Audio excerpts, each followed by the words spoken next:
Hi, family. Today's episode was scheduled for a certain topic, but God wants me to speak on faith today, and so that's what we're going to do. I don't know who needs to hear this, but let's get right into it.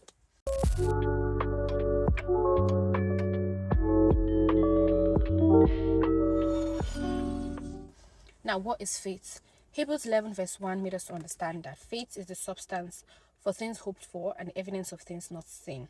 It is a supernatural gift of God that enables us to believe without doubt what God has revealed.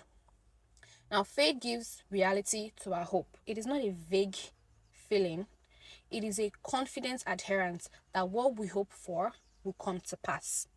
Now, the basics of our Christianity lies on the belief that God is who He said He is, and God will do what He said He would do. We may not understand the promises of God, but the Christian faith gives us a deep conviction that the words of God are true and reliable, even if the circumstances surrounding them seems impossible.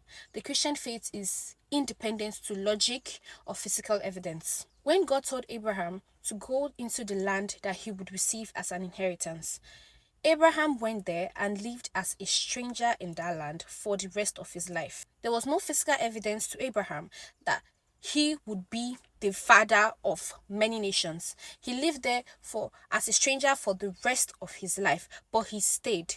He could have made the decision to wait and doubt that what God has promised would come to pass and leave that land. But he stayed for the rest of his life as a stranger in that land because he had faith in what God has promised.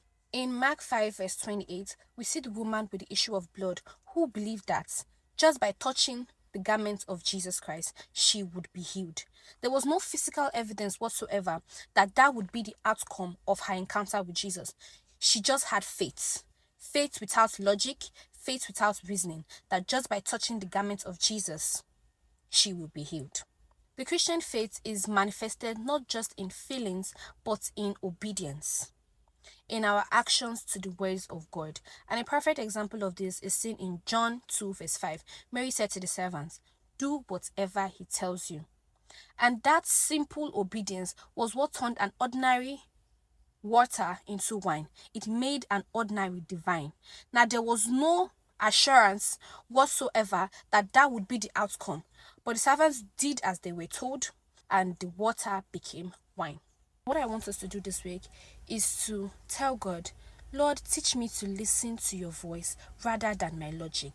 Give me the courage to obey, even without evidence of the outcome.